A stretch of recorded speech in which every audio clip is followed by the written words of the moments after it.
Assalamualaikum warahmatullahi wabarakatuh. Salam sejahtera untuk kita semua. Perkenalkan, saya Victoria Ocalin Regindi yang pada hari ini akan menjelaskan tentang dinamika kesadaran hukum dan konstitusionalisme yang ada di Indonesia. Yang pertama yang akan kita bahas di sini adalah tentang filosofi norma dan dialektika hak dan kewajiban. Kesadaran hukum bukan sekedar fenomena tunggal atau kepatuhan, melainkan sebuah konstruksi sistematif yang melibatkan pengetahuan hukum, pemahaman hukum, sikap hukum, dan perilaku taat hukum.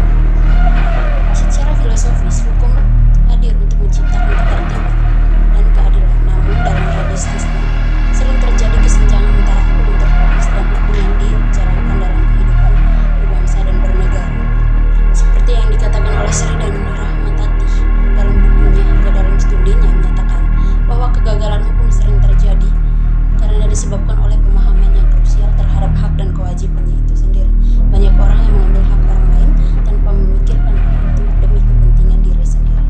Yang kedua, di sini kita akan membahas tentang hak dan kewajiban menurut Undang-Undang Dasar Negara Republik Indonesia tahun 1945 yang berisi tentang evolusi, kedudukan, dan fungsi sebagai konstitusi hidup. Undang-Undang Negara Republik Indonesia tahun 1945 adalah disebutlah Growth of the Land.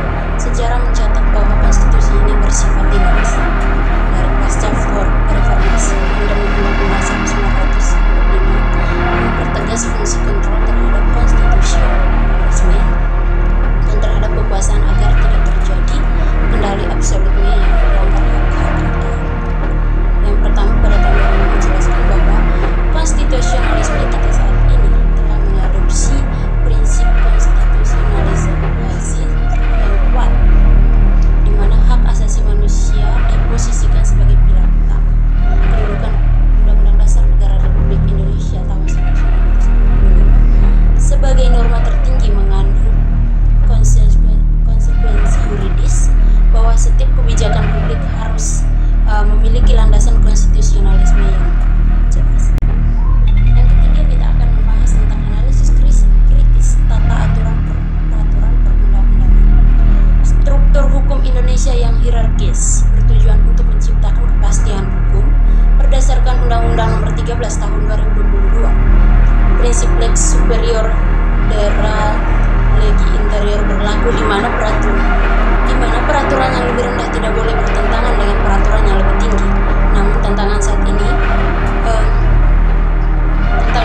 adalah obesitas regulasi atau banyaknya peraturan yang tumpang tindih.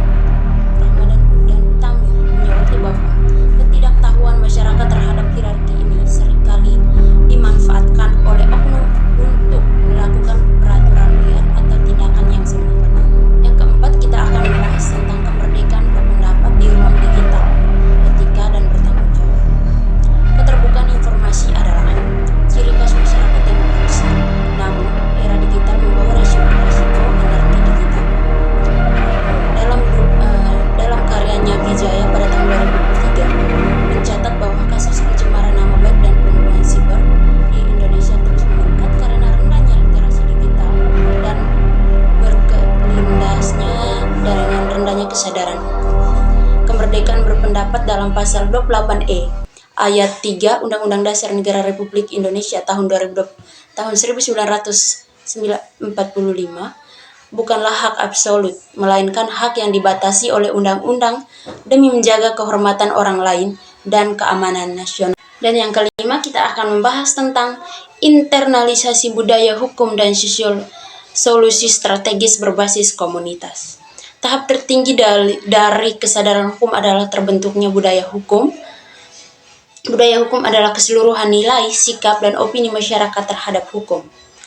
Dalam karyanya Fauzi dan Lestari pada tahun 2005 menegaskan bahwa sekolah adalah laboratorium terbaik untuk menyemangati atau menerapkan budaya hukum.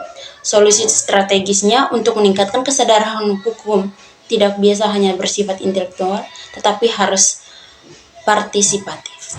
Sekian saja materi yang dapat saya sampaikan pada video kali ini. Mohon maaf jika adanya salah kata dalam pengucapan. Saya mengucapkan permohonan maaf yang sebesar-besarnya. Saya akhiri. Wassalamualaikum warahmatullahi wabarakatuh.